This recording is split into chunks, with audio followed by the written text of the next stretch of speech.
Well, I'm glad I got out of that trade for just a half a point profit. It's better than hitting our stop at 650, which is where it was, or 625, or no, 750 is what we moved it to.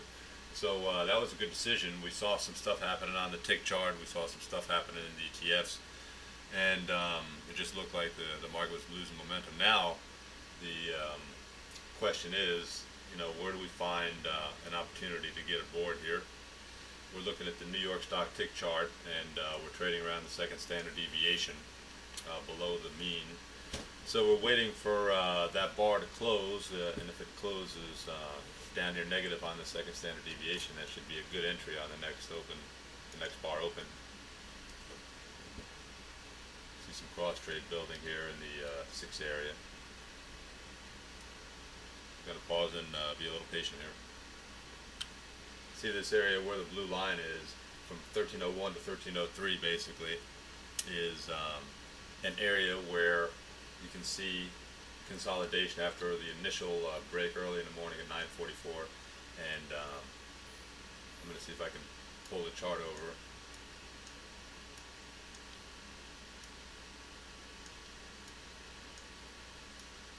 Well, I guess I can't pull the chart over until there's more data in the chart. But anyway, it tested this area also 1011 and 1014, and it would be a nice potential re-entry if it tested it now instead of the 5s. If you bought the 5s or the 6s here where the market's trading right now, then you certainly have to risk below this blue line at 1301 in my opinion. Otherwise, just take a chance of the market coming down, trading in this consolidation, and getting stopped out. So we don't particularly care to risk that many points since we're approaching the D period. The D period and the E period are the last 2 periods of the morning session. So there's a good chance if we don't get some action here and the market just dies, we might just stand aside. We had a good morning. We made, let's see, 11, 20, 21 and a half points.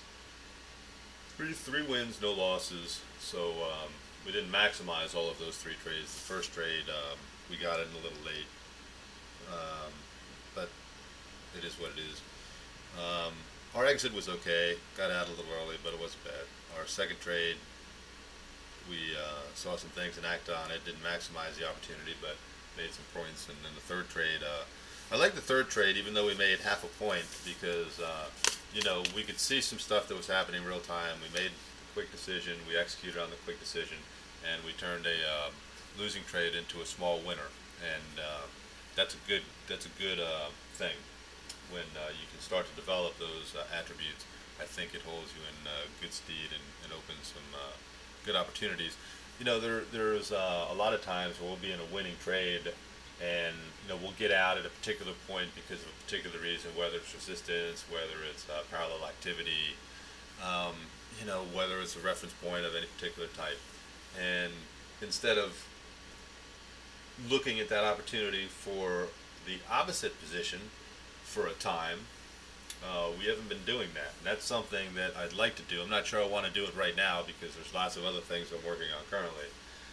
But it's something that I would like to look at soon as the next step forward. I think that would be a wonderful thing, and certainly would need quite a bit of mental agility. But I think with the tools that we have, it's certainly plausible. So that's on our mind. So we're going to stand by, take a break, maybe take a walk outside. We're going to buy the 91.75s here with a tight stop, with a 90 stop. We're in the I period. We just ticked below the A period low by a point. And you see before this goes off, a big cross trade, 6,000, 5,000, 4,000.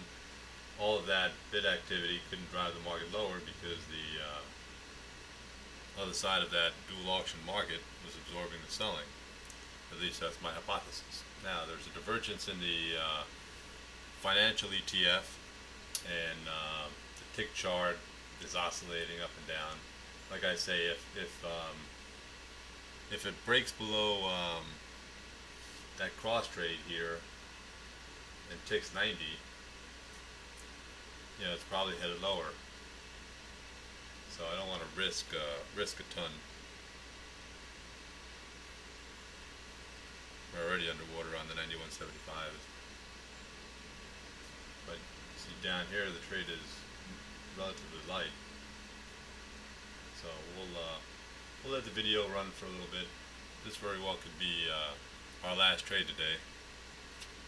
We had a good day so far. I don't want to give away too much of my profit trying to pick the bottom here, but I think it's the risk to reward is to the long side here. We have lower value, and price is just below lower value, the lower end of value, I should say. So what we're looking for is a reversal back to the point of control, which is 97. Well, on one chart it's 97, on the other is 1302, so between 97 and 1302.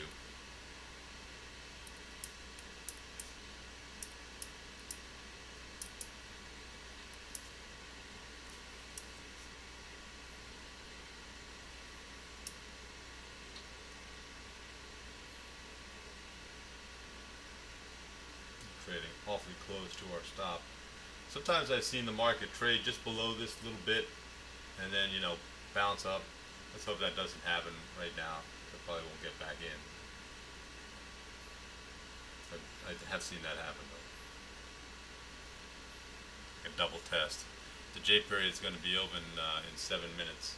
Alright, there's our stop. We're out.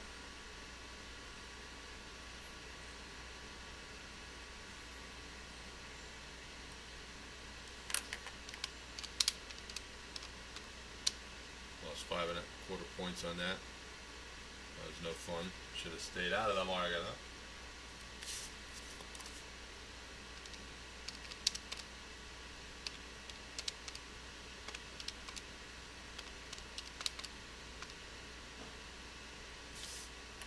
Before we had a few points above our loss yesterday. Now we have a few points below our loss.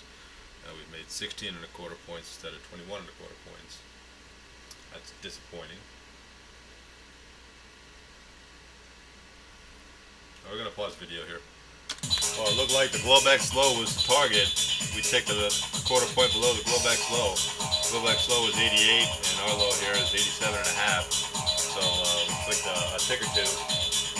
That should have been the target instead of our 91.75. That was a mistake.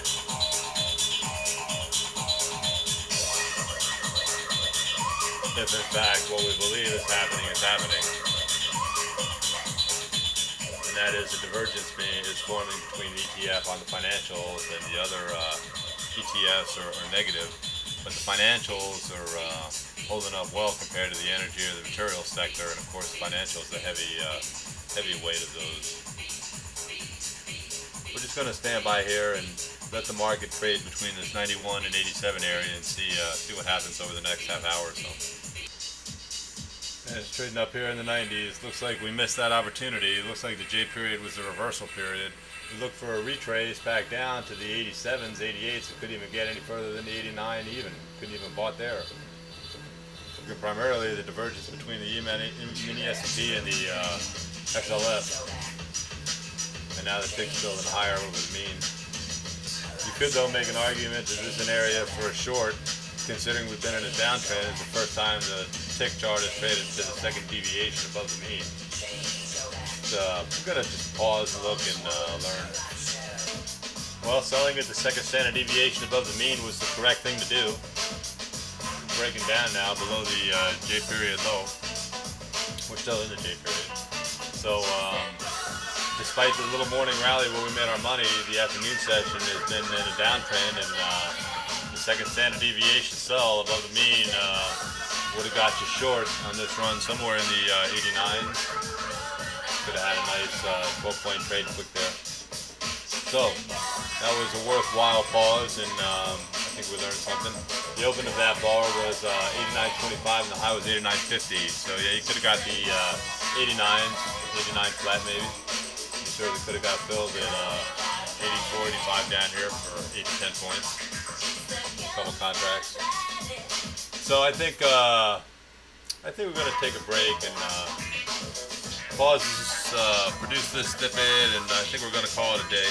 We're mitigated the majority of our loss yesterday, and that's good.